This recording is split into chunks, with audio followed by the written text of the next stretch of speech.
রাত্রি 1টার সময় ঘুম থেকে তুলে আমাকে পুরো কাঁদিয়ে ছেড়ে দিল। কি হয়ে গেল এসব? চলো তাহলে তোমাদেরকে প্রথম থেকে বলা যাক।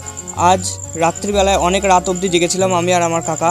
তাই সেই কারণে আমাকে ও বললো তো খিদে পেয়েছে, চল তাহলে এগরোল বানানো যাক। ঘরে পরোটাও মা বানিয়ে রেখেছে এবং ডিমও রয়েছে, আর কিছুই ছিল না। সেই জন্য আমাকে বলেছিল যে একটু পেঁয়াজগুলো কেটে দিস, আর পেঁয়াজগুলো কাটার পরে আমি ওর কাছে নিয়ে গেলাম। আর বাড়িতে কিচ্ছু ছিল না ভাই, একটু সস ছিল। তারপরে তো আমি তো দেখছিলাম ওর ডিম ফাটানো, তো আওয়াজটা আমি আর অ্যাড করলাম না। তো ডিম ফাটানোর পরে ও একটা একটা করে ডিম এবং পরোটা বেশ সুন্দর করে ভাজতে লাগলো। আর এই যে এরকম করে চাপানোর পরে সুন্দর করে ঘুরিয়ে দেওয়া, এটা আমি আমার মায়ের কাছ থেকে শিখেছিলাম। তাই আমিও ওকে একটু বললাম যে ভালো করে একটুখানি ভালো করে সেট হবে, তো এরকমভাবে একটু কর। তারপরে আমিও ওর বানানো দেখছিলাম।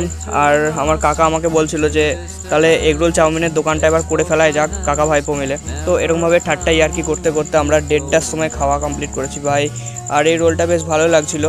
তো তো এরকমভাবে তোমরাও রাত্রিবেলায় ঘুম থেকে উঠে এরকমভাবে মজাদার খাবার বানিয়ে খাও, তোমাদেরও বেশ ভালো লাগবে। রাত্রি 1টা-1:30টার সময় ঘুম থেকে তুলেছে এই মতনদা আমাকে। খুব সুন্দর খেতে না হলো, এই প্রথমবার বেশ বানিয়েছিল, বেশ ভালোই লাগছিলো। আর শশা বা অন্যান্য স্যালাড কিছুই ছিল না, শুধু পেঁয়াজ ছাড়া। আর একটুখানি ছিল সস, তোমাদেরকে আগেই বলেছি। তো তোমাদের যদি এই ব্লগটা ভালো লেগে থাকে আর ভিডিও কথা কাকাই মনে করেছিল। বাই।